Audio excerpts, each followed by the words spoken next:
Current account के components को देख लेते हैं। तो जब हम करंट अकाउंट की बात करते हैं तो current account records all inflow and outflow of foreign exchange arising from trade in goods, trade in services, and transfer of payments, with no effect on foreign exchange assets and liabilities of the economy with respect to the rest of the world. ध्यान रखना है इन तीनों में वो trade, इन तीनों में उसका outflow inflow होता है फॉरेन एक्सचेंज का, एंड मेजर पॉइंट है कि वो foreign exchange assets and liabilities को पे कोई इंपैक्ट नहीं करते हैं। तो उनके कंपोनेंट्स हमने तीन कैटेगरी में बांटे हुए हैं, तीन मेन हेड, फिर उसको हमने डिवाइड किया हुआ है।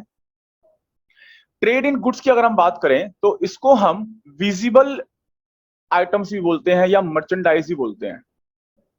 इसके अंदर सिर्फ और सिर्फ गुड्स का एक्सपोर्ट आएगा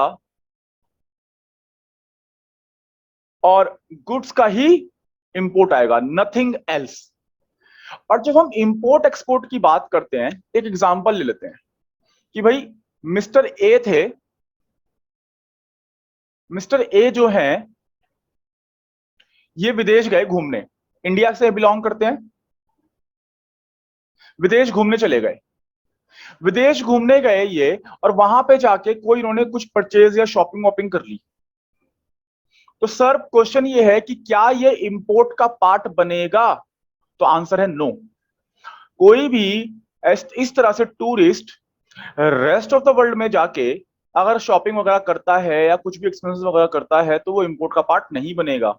सिमिलरली अगर हम इसको रिवर्स कर लें कि कोई रेस्ट ऑफ द वर्ल्ड से कोई टूरिस्ट इंडिया में आता है और इंडिया में आके कुछ खर्चे वर्चे करता है हमारे पर, हमारी कंट्री में जो भी परचेस वगैरह जो भी करता है, तो क्या उसे आप एक्सपोर्ट बोल देंगे? नहीं, वो एक्सपोर्ट नहीं है। तो एक छोटा सा माइन्यूट सा पॉइंट ध्यान रखना। अब इस साल हमारे पेपर होने वाले हैं एमसीक्यू में, तो उसके लिए हम डीप में पढ़ रहे हैं बिल्कुल, अदरवाइज पहले तो बिना डीप में भी पढ़े आपका मामला चल जाता, लेकिन अब नहीं चलेगा, अब आपको पढ़ना ही पड़ेगा डीप में। तो उसी का एक पॉइंट है कि अगर टूरिस्ट वगैरह इस तरह से डिफरेंट कंट्रीज में जाके एक्सपेंसेस करते हैं या कुछ डिमांड वगैरह कर रहे हैं तो वो एक्सपोर्ट इंपोर्ट में नहीं आएगा, ध्यान रखना। तो ट्रेड इन गुड्स में सिर्फ मर्चेंडाइज, जिसको आप विजिबल आइटम बोलते हो, विजिबल आइटम का मतलब which can be seen crossing border. फिर हम बात करते हैं trade in services. Trade in services को हमने दो उसमें बांट दिया कंपोनेंट्स में। एक हमने बोला फैक्टर सर्विसेज, दूसरा हमने बोला नॉन फैक्टर सर्विसेज। जब हम फैक्टर सर्विसेज की बात करते हैं तो हम इसको अलग से दोबारा दो कैटेगरी में बांटते हैं, first and second. Factor income, factor income का मतलब हो गया, मैं यहां पे फर्दर आपको एक्सप्लेन कर देता हूं। फैक्टर इनकम का मतलब हो गया कंपनसेशन टू एम्प्लॉय, यानी आप अगर कोई वेजेस के तौर पे या कुछ भी कंपनसेट कर रहे हैं एम्प्लॉय को, आपने उस बंदे से कोई भी काम लिया और उसके बदले में आप उसको फीस पे कर रहे हैं या वेजेस पे कर रहे हैं, तो वो कंपनसेशन का पार्ट बन जाएगा। तो फैक्टर इनकम की अगर हम बात करें तो ये हमारा क्या है, कंपनसेशन ऑफ या टू एम्प्लॉइज। क्या आप उनको कंपनसेट कर रहे हो फॉर द सर्विसेज। अब अगर यही इनकम, यही फैक्टर्स कंपनसेशन ऑफ एम्प्लॉइज हम रिसीव कर रहे हैं तो एक क्रेडिट आइटम हो गई, और अगर हम पे कर रहे हैं तो डेबिट आइटम हो गई, और इनको डिटेल में हमने स्ट्रक्चर में समझ लिया है। अब तो हम कंपोनेंट देख रहे हैं। नेक्स्ट है हमारा इन्वेस्टमेंट इनकम। इन्वेस्टमेंट इनकम के अंदर ध्यान देना, क्योंकि देखो ये फैक्टर है ना, फैक्टर सर्विसेज है, तो फैक्टर सर्विसेज के अंदर चार पार्टी आते हैं आपके, वही factor of production, land, labour, capital, entrepreneur. तो लेबर वाले हिस्से को तो हमने अलग कर दिया, फैक्टर इनकम बोल दिया, जिसको आप कंपनसेशन ऑफ एम्प्लॉइज बोलते हो। तो जो बाकी तीन बच गए, बाकी तीन कौन से बच गए? लैंड को मिलता है रेंट, कैपिटल को मिलती है इंटरेस्ट, और एंटरप्रेन्योर को मिलता है प्रॉफिट। तो इन्वेस्टमेंट इनकम की अगर कभी बोल देगा बात, तो वो समझ लेना वो तीन चीजें इंक्लूड इसके अंदर हैं, रेंट, इंटरेस्ट एंड प्रॉफिट। कई बार पेपर में कंफ्यूज करने के लिए दे देगा, तो फैक्टर इनकम बोल लो या फैक्टर सर्विसेज बोल लो। तो सॉरी, फैक्टर सर्विसेज की फिर दो पार्ट है हमारे, फैक्टर इनकम और इन्वेस्टमेंट इनकम, जिसको हमने समझ लिया compensation employees. And investment income हमारी rent plus interest plus profit, इनको जोड़ दो तो हमारा फैक्टर बन के निकल के आ जाएगा। ओके ना,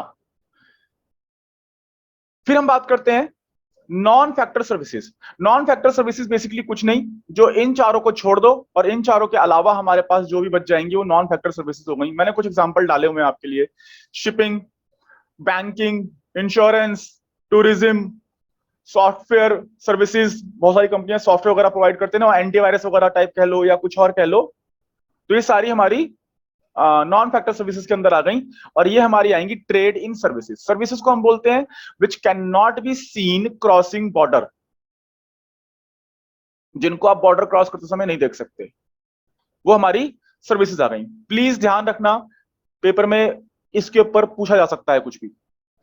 अब हम बात करते हैं ट्रांसफर पेमेंट्स की, और ट्रांसफर पेमेंट को थोड़ा डिटेल में पढ़ लेते हैं कि क्या क्या इसके अंदर है।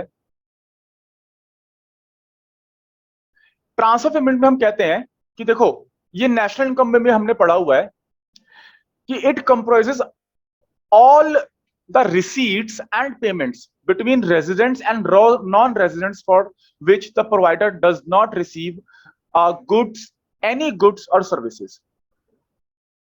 मीन्स जिसके बदले में ना आप, एक मान लो मेरा कोई फैमिली मेंबर विदेश में रहता है और वो मुझे कुछ ट्रांसफर कर रहा है, लाइक गिफ्ट भेज रहा है या डोनेशन दे कर रहा है या ग्रांट्स भेज रहा है या फैमिली रेमिटेंस, जिसको हम कैश रेमिटेंस भी बोल देते हैं, वो कर रहा है। इसके बदले में मैं उसे कुछ भी नहीं दे रहा हूं।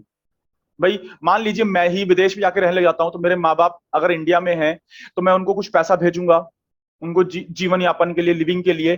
तो इसके बदले में कुछ लूंगा थोड़ी ना उनसे, या मेरे मम्मी पापा इसके बदले मुझे कुछ देंगे थोड़ी ना, कुछ सर्विसेज हैं, गुड्स हैं, वो थोड़ी ना बेचेंगे मेरे को। तो इनको मैंने बोल दिया ट्रांसफर पेमेंट। इसको हम बोलते हैं, इन शॉर्ट वन लाइन में अगर हम समझें, तो ये हमारी यूनिलैटरल ट्रांसफर होती है। क्या बोलते हैं इसको हम, डिफरेंट पेन से लिख लेते हैं, ये हमारी यूनिलैटरल, यूनिलैटरल का मतलब वन साइडेड,